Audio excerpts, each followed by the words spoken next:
Today, the euro and the pound sterling have finally begun moving. Investors priced in a higher than expected rise in the United States consumer prices. Moreover, there are deep concerns about the rapid spread of the Delta strain of COVID-19 ahead of a season of summer holidays. The euro managed to show a short-lived jump after the ECB's comments. The regulator emphasizes the necessity of cautious approach concerning the early tightening of the monetary policy.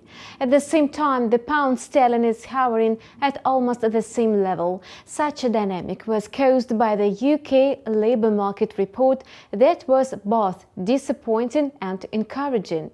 Traders got really upset about the UK unemployment rate that had been expected to remain unchanged. Instead, the indicator advanced to 4.8% from 4.7%. The pound sterling should have slumped amid such figures, however, it was supported by the UK unemployment claims data.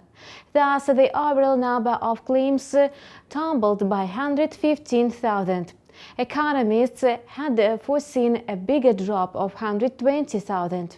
Nevertheless, the result is quite impressive and points to a decline in the unemployment rate in the near future.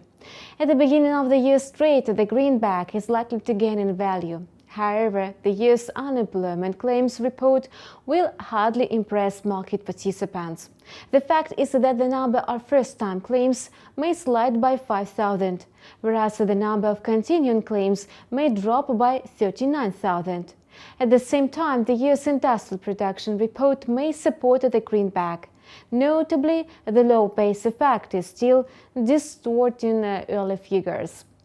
That's why traders should take into account only a monthly report, which may unveil a rise of 0.6%.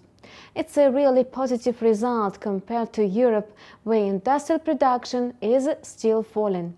What's more, an increase in industrial production points to the growth in the whole economy.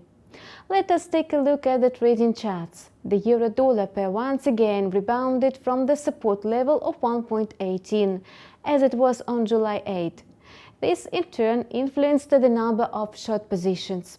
Analyzing the current chart, we see an upward cycle.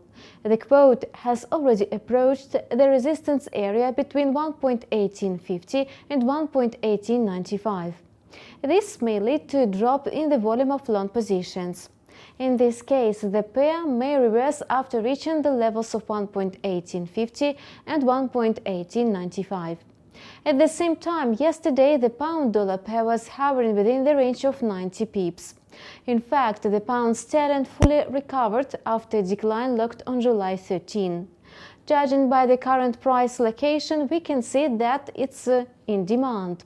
In other words, the pair dropped below 1.3820 and then rebounded. If the price fixes below yesterday's low, it may resume falling to 1.3750 and 1.3730. Otherwise, it will continue hovering within the above-mentioned range.